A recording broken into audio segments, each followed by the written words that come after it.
Hi, my name is Niger Chambers of Big Gold Belt Media. Remi and Daniella, it's a pleasure to talk to you two today about your new project Plane, which is coming to theaters January 13th. I've been honored to check this one out twice. It's just something about when I see Gerard Butler on a project, I'm like, yeah, I'm definitely going to check that out. And up and down did I realize that the cast was fantastic. So many good moments to talk about in this film, and definitely have some questions to ask you really about your characters. And I want to start with you, Daniela. I just recently came off of a flight, and just with the news yesterday with FAA, and I just realized, like, man, if it ain't ducking Southwest, or if it ain't the other things that's kind of happening, getting on flights is really scary. And your character Bonnie is a flight attendant who has a very important job that a lot of people take for granted. Could you talk about preparing for and shall I say mentally preparing for a role, and the importance of flight attendants because of the study and the preparation for this role? And then could you talk about the prep in terms of the simulation of turbulence in this role? Yes. And by the way, right after this movie, I was finished shooting. I had a flight to DC that was so bad. We were landing in a thunderstorm, and then we had to retake off in a thunderstorm because the weather was too violent. There were two grown men on either side of me. We did not know each other. We were all holding hands because we thought we were going to die because the plane dropped. I live in DC, and I tell you, if that's happened to me, we had to circle the airport for an hour to land. It's the scariest thing ever. And it was like, oh, we're running low on film. We'll get down on the ground. Wow, it's a lot to be scared of, actually. But yeah, go continue. And I still keep in touch with those two men. It's like we survived together. Well, as far as preparation goes, it's not the same as, Remi's experience, Remi's real life experience. I said before, I frequented the economy comfort seat section and observed my fellow flight attendants. But I think the component to this part is that it doesn't matter how freaked out you are, the person who's still got to be on the job and worrying about whether they're going to hit their head or their beverage table is going to fly up and smash on them. I mean, that's real. And I think the real piece to Bonnie is, how do I maintain myself as much as possible? I don't have to be scared for these people. I have to keep them safe, and I have to figure out what to do next. So that was more, I think, where I came from. It's like when you look at the flight attendants, like, what do the flight attendants look like? Are they afraid? Yeah. No. Yeah. Okay, I'll probably be okay. Exactly. And also I just want to say, save Cowboy Bebop hashtag, because Yeah. need that to happen. Thank you. Absolutely. Remi, my guy, listen, I have a lot of complex questions with your character here. And also when you talk about the significance of your character coming in and sort of being the extraction in terms of the safety of the passengers here. You're no stranger to having a gun in your hand, whether it's in real life or whether it's in any of these films. But when you and your troops come in, it's a game changer.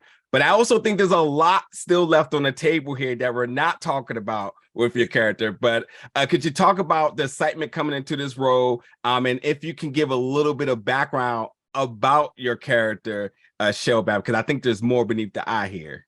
Yeah, I'll deal with the first question. I was super excited when I got the role, because I knew I would be able to take my real world experience and put it into the character. When I had my meeting with JF, he told me, he's like, Remi, he has that French accent. Remi, I want the real. I want you to be so real. So you tell me, how do we make it real? And as soon as he said that, I said, don't worry, I got it. And that excited me to be able, because I've worked with a lot of different directors, from Michael Bay to Jakob Verbruggen, and everybody's different as far as how much they'll let you bring to the table. And JF was just so open, and that excited me. And as far as the background, if I'm butchering your second question, please forgive me, but he's a former special operations guy, probably did about 20 years in special operations. For me, I chose him because I'm a SEAL. I didn't want him to be a SEAL.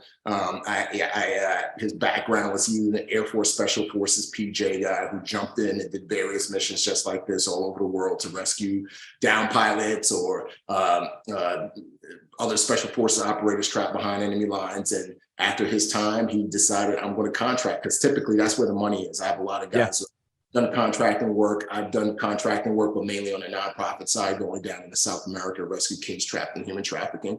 And so that's what he's been doing. And so whoever is going to cut the check, he's going to go do the job. But there's also this sense of serving as well. Like, it's not just about the money. It's about, it's about people. It's about rescuing people and getting people out of harm's way. It's being that sheepdog, which is the type of person that a lot of guys who sign up for the type of work that I've done in the past sign up to do. So.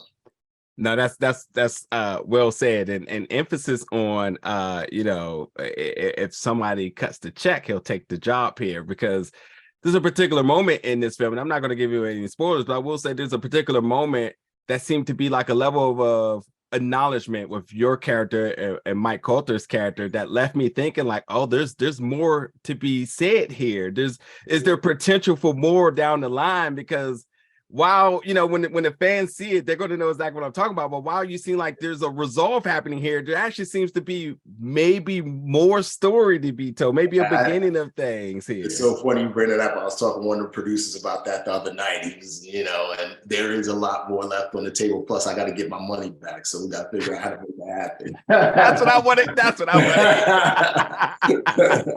wanted. All right. Good. That was my question. I was like, I got to figure it out, because I was like, I think there's something there. Danielle, I want to come back to you, because in the question I previously asked in terms of the preparation for the turbulence, because as you said, you do have an important role to not show face in terms of the severity of the situation.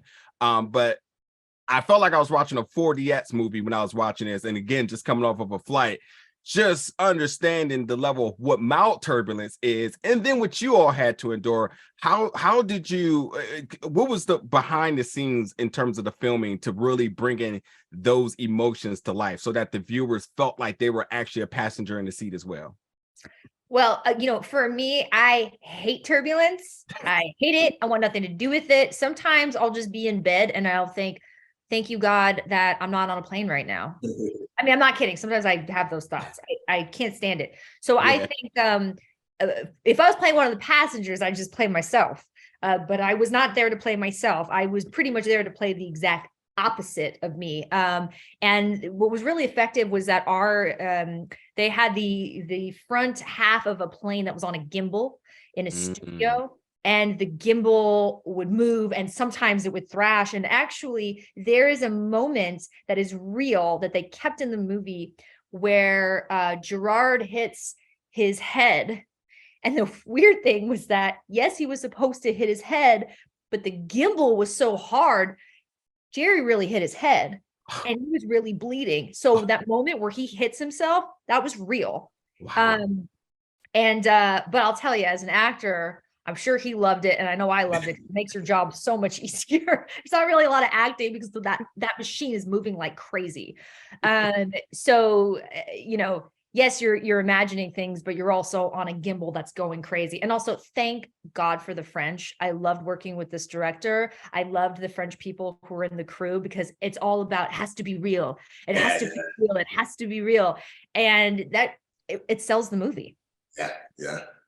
I love it. I want to turn now a question to you all. Again, your backgrounds and stunt work, and especially in terms of anything with ammunition and so on. Both of you two have held miniguns in previous roles, and I want to kind of shine a light into safety, because it's entertaining as this film is for the viewers, and bullets are flying everywhere and explosions, we're just having a good time. There's also a very important aspect to this as well.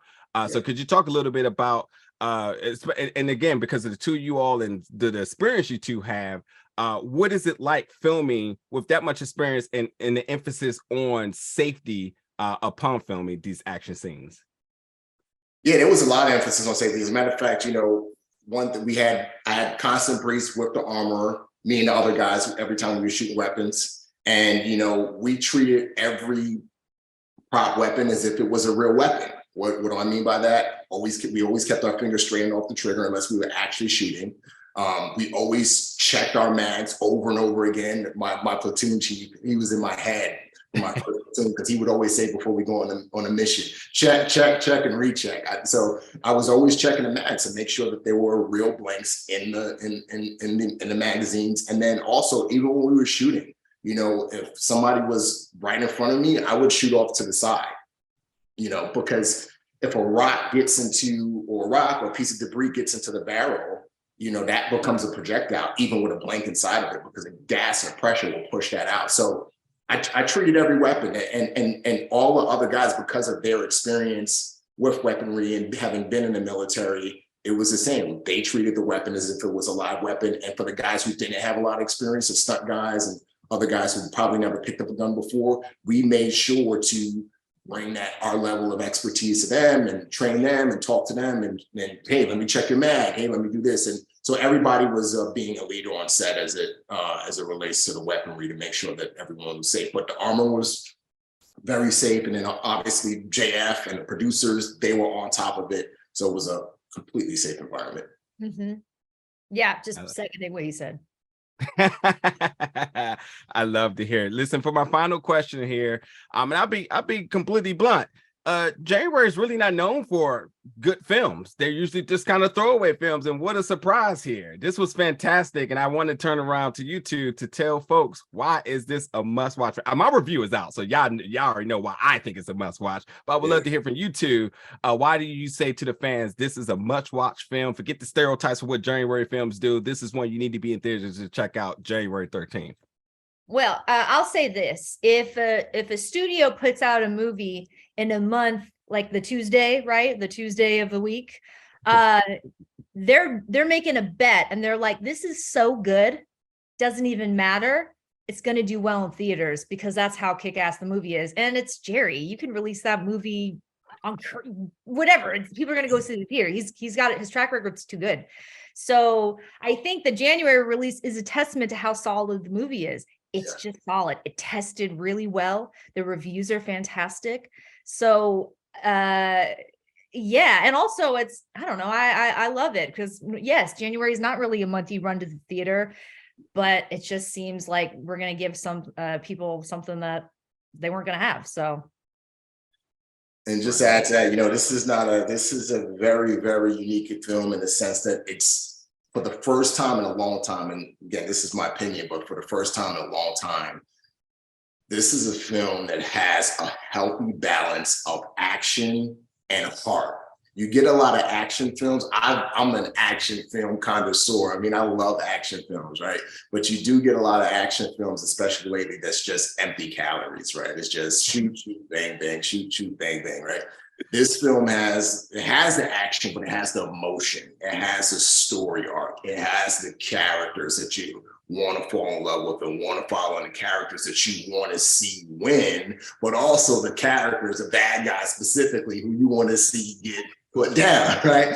So it's that really, it has that buy-in. It makes you feel good, especially after you leave the movie theater. And the times that we're living in now, you know, you want to see a movie, you want to leave the movie theater feeling good, feeling happy, feeling like there's hope. And this film has that. So that's a reason for me as to why I think people should go watch this film.